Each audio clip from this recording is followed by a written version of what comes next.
Hello guys! Welcome sa aking maliit na bahay. Ikaw ba ay driver ng motor, numang sasakyan, at expired na ang iyong lisensya? Ano pang hinihintay mo? Mag-renew ka na!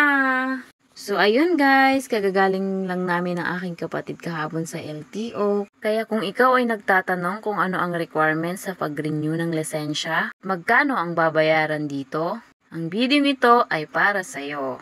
Dahil isi-share ko kung ano ang kinailangan nila at kung magkano ang aming binayaran. Pagdating na namin dito sa LTO ay walang katao-tao dahil may bagyo. Pero mabuti na lang at ambon lang. Kaya maganda dahil walang gaanong pila.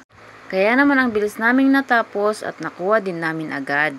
So ito ang dapat ninyong gawin. Una, pumunta sa kanilang website at mag-register. Ilalagay ko ang link sa description. Pagkatapos mag-register ay mag-take ng CDE online exam. Kailangan mong sagutin ang 25 questions at magkaroon ng score na hindi bababa sa 80% or 20 na correct answer. Don't worry dahil wala itong time limit at basic lang ang mga tanong. Pag okay na, i-print na ang iyong score.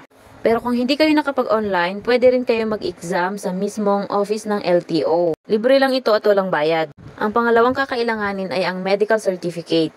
Dito sa amin ay 400 ang aming binayaran.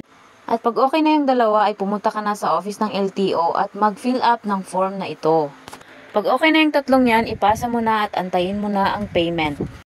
Pero kung magpapalit ka ng apelyido from single to married, ay kailangan mo magdala ng marriage certificate. At pag tinawag na tayo sa cashier ay oras na nga para tayo ay magbayad. Ang ating babayaran sa renewal ay 585. At dahil expired na nga ang aking license last December pa ay may penalty 75 pesos. Kaya't ang kabuuan ng aking binayaran sa LTO ay 660 pesos. Kaya't 660 plus 400 na medical, kaya't 1,060 ang aking kabuuang nagastos. At sa araw ding yun ay nakuha ko din agad ang aking bagong ID.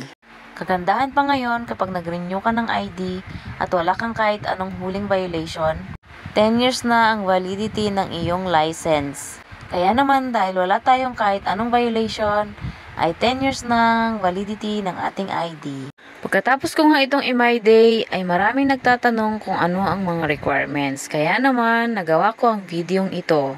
Kung nakatulong sa'yo ito, maaari bang bigyan mo ako ng like and subscribe? Thank you! Drive safe guys!